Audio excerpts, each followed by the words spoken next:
If you're a Manchester City fan and have clicked on this video, you should be ashamed of yourself and should stop supporting your club. I can't understand how someone supports a club which has no UCLs and even no fans.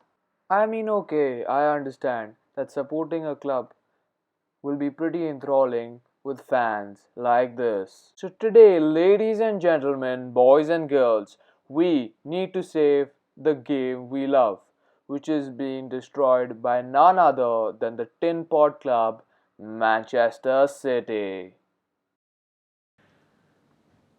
Hello, ladies and gentlemen, and welcome back to my channel Shambolism HD. Another day, another video.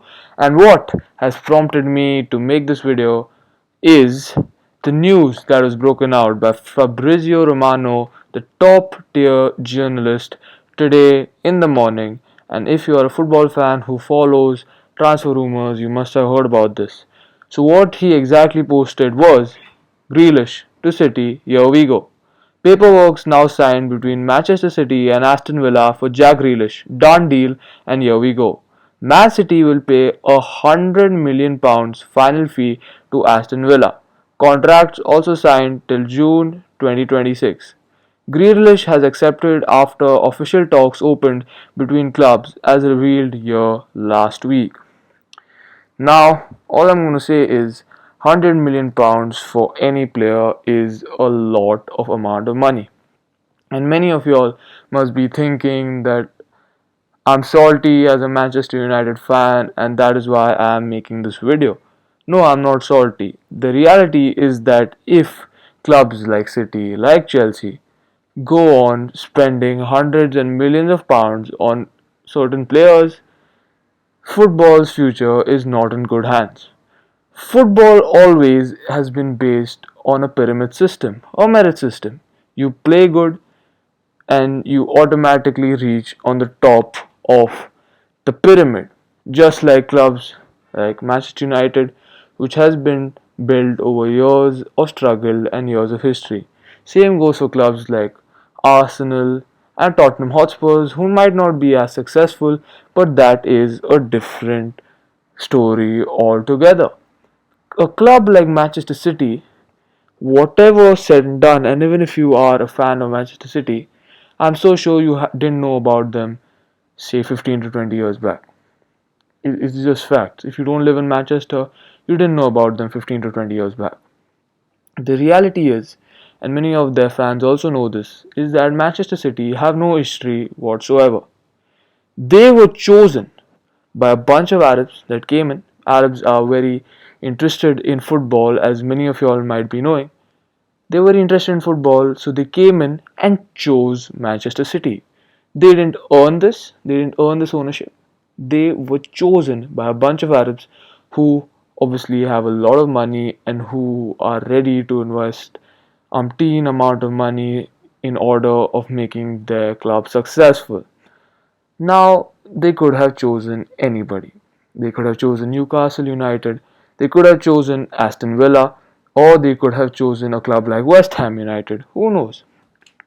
My point here being that Manchester City don't have anything special about them as a club. They were lucky to be chosen by a bunch of rich owners, and nobody can deny that. So now what prompts me to make this video is obviously the news that just broke out of Manchester City paying around 100 million euros for the transfer of the superstar Jack Grealish from Aston Villa. Now that's really great signing from them, and well done to their support to their owners for making such a brilliant signing. Who knows? Maybe tomorrow they'll pay another 100 million for Kane, and also maybe a week later another 100 million for Lionel Messi. Who knows? This is how football works today. This is the reality, and nobody can deny it.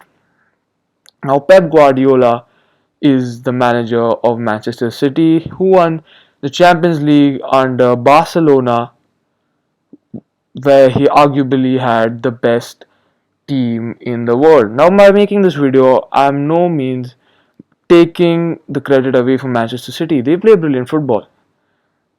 So obviously, one feather that Guardiola doesn't have with Manchester City is the UCL, the Champions League. And why doesn't he have it?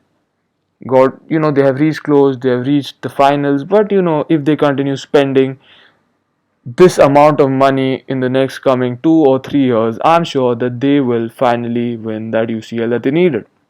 Now, if I was Pep Guardiola and I won the UCL after spending billions and billions of pounds on players, defenders, the best players in the world indirectly go to them because they have the most money, will I be as proud as that achievement if I was Pep Guardiola? Maybe not, but maybe he is a different person.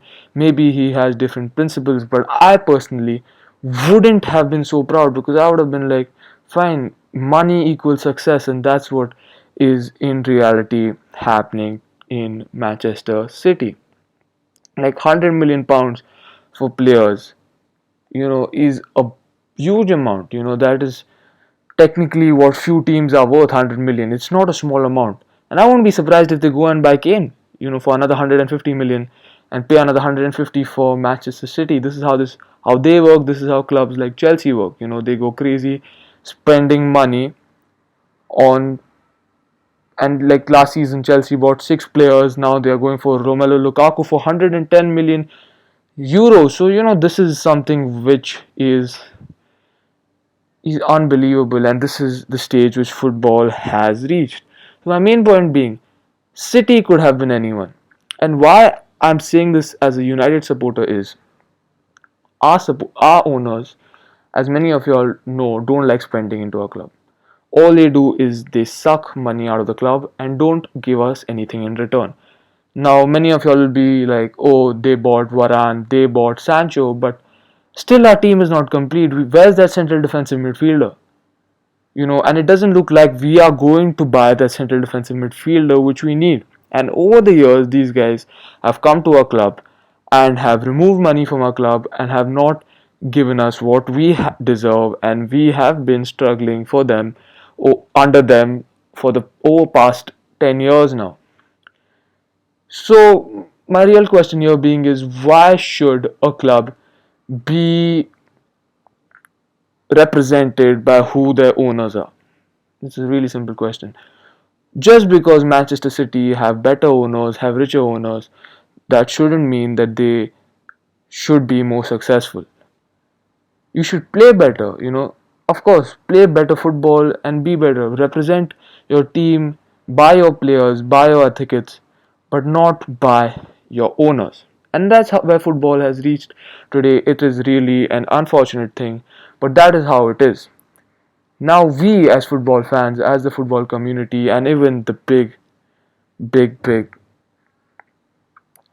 associations like the UEFA, the FIFA, should implement rules so that this game is not in danger in the future. They should put a transfer budget in which teams can max to max spend 150 million per season as a net spend, not 200 million, 250 million, 300 million. Like, there's no point. What's the point in playing next season if they have Kane, Grealish, and Messi? Just because they had money, the players went to them, and they are indirectly buying football. Now, no one can tell me that there's nothing fishy in what they do, in the amount of money that they spend. Like last season, they were banned. Last season, they were banned from the UCL, and then because there was something fishy, they didn't follow the financial fair play. But then later, that ban was lifted. It's unfortunate, but the reality of today's world is that money talks, and that aspect of money being a very powerful thing to have is coming into football. And it's really unfortunate, and I really hope that in the future rules are made so that the game we love is safe and not destroyed. So that's it for today, guys. I hope you enjoyed this video. If you did, make sure that you subscribe to my channel first. Buttons on the bottom right hand corner of your screen, and also make sure that you like this video and check out my other videos which I have recently uploaded. So that's it for today, guys. I hope you enjoyed. I'll see you in a bit.